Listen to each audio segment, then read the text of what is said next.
Hello, and thanks for tuning in to In the News here at globaltalkradio.com.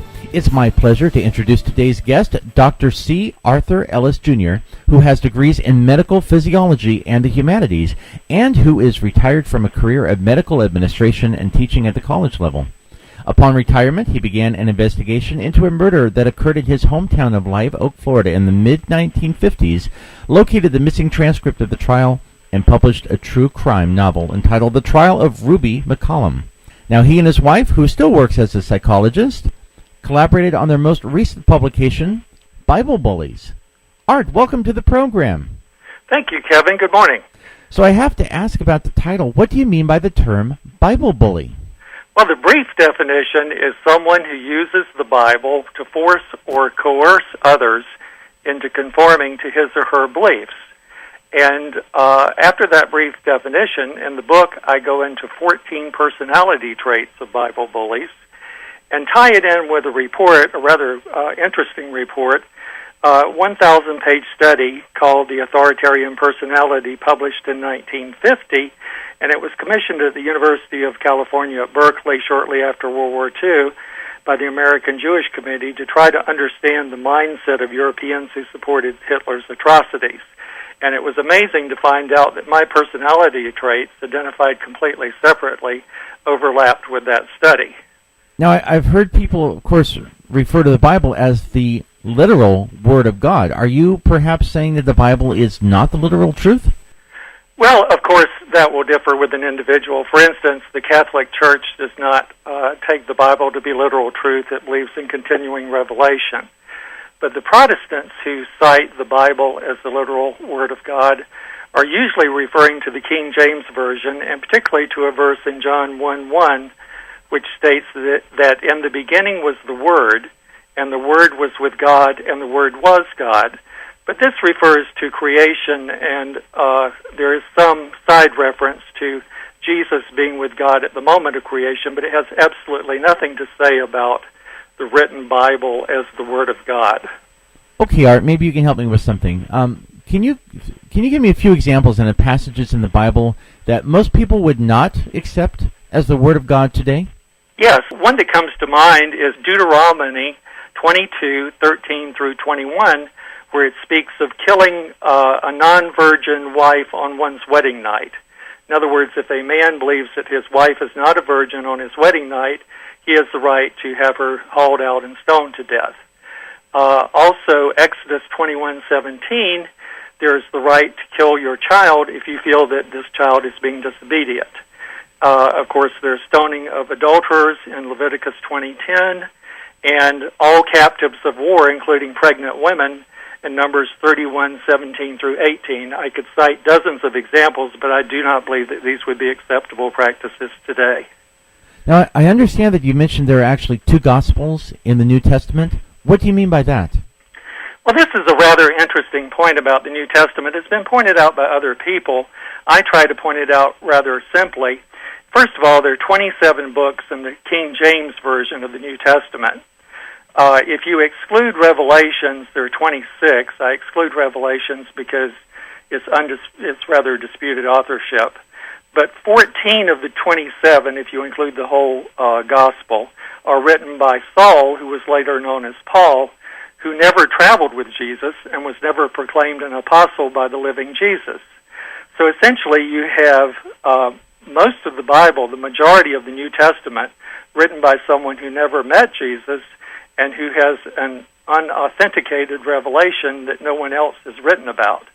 And what I found interesting was that if you actually separate out the Bible to the books written by the 12 apostles and the words of Jesus, you have an entirely different Bible than if you look at the writings of Paul. As a matter of fact, I have a table in the book that points out very strong contradictions in the two Gospels. One of the largest is that Jesus taught that not only by believing in him are you saved, but the acid test of salvation is how you treat your fellow man. That's in the parable of separating the sheep from the goats. What you find with Paul is he says, well, if you just simply believe, that's all you need. So that's why we have two separate divisions in Christianity today. One who simply wears a cross around their neck, something like fire insurance, believing they can go to heaven no matter what they do, and the other group of people who look at the words of Jesus, which says nothing of that sort, that you actually have to live your life in a Christ-like manner to have salvation. So it's really fascinating to look at the New Testament and how it's written and who wrote it and see the very, very different messages. And I outlined that in the book in a table that shows the differences. Well, you've actually described Jesus as the ultimate anti-Bible bully. What do you mean by that? Well, essentially, a Bible bully is one who judges and condemns. And in Matthew 23, 8 through 9, Jesus speaks of judging not, lest ye be judged. There is also the parable in Matthew 25, 34 through 46 that I just mentioned of separating the sheep and the goats. And essentially the sheep are the ones, metaphorically, who go to heaven and are on the right hand of God, and the goats are on the left. Well, a very good description of the goats is that they're followers of Paul. They condemn their fellow man, and they do no good in the world. They just simply think they can go to heaven because they believe. So essentially, the message of Jesus is anti-Bible bully in that it speaks of love, compassion, and forgiveness, and has nothing to do with the condemnations that people pull out of the Bible indiscriminately from the words of Paul. So what do you say to those who claim that our nation is a Christian nation, or it should be?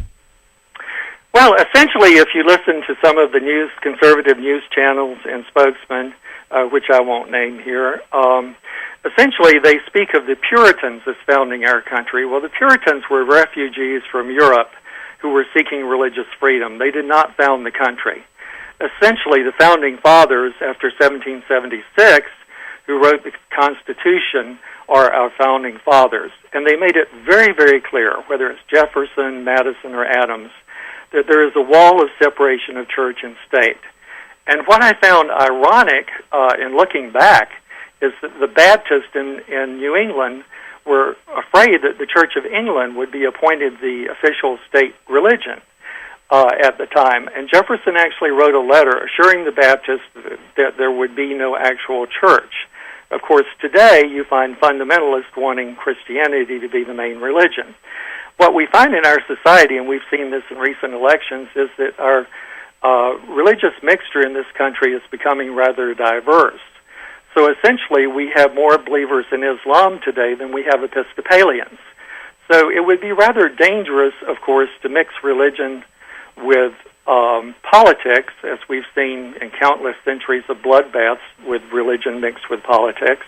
And then there's a question of which religion would prevail.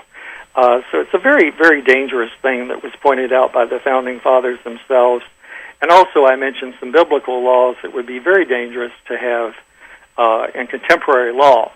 A good example of this is when you see a need in some small communities to have the Ten Commandments posted out in front of courthouses. What is not seen there is that 7 out of these 10 commandments have death sentences attached. If you actually read the Bible, the no other gods before me, worshiping idols, not taking the name of the Lord in vain, remembering the Sabbath to keep it holy, honoring your father and mother, killing someone or committing adultery, all of these have the death sentence attached in the Bible. Yet I would doubt today that we would condone or want a law that anyone who missed the church service on Sunday would be condemned to death. So again, I think we're venturing on very dangerous ground when we have religion mixed with state, whether it's Christianity, Judaism, Islam, or any other religion as we see in the Middle East at the current time. Well, Art, you definitely piqued my interest. Where can we find out more about you and find a copy of Bible Bullies? Well, it's on all major online book services and available through any bookstore by ordering it. I would suggest Amazon.com because I've more fully posted there. It's available in paperback as well as ebook formats, and there are a number of reviews posted as well, all of them 5 stars, so we're very proud of that.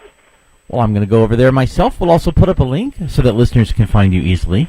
Again, we've been speaking with Dr. C. Arthur Ellis, Jr. He is author of Bible Bullies. And Art, I want to thank you very much for being part of our program. Hopefully we can talk to you again down the road. Thank you so much, Kevin. It's been a pleasure.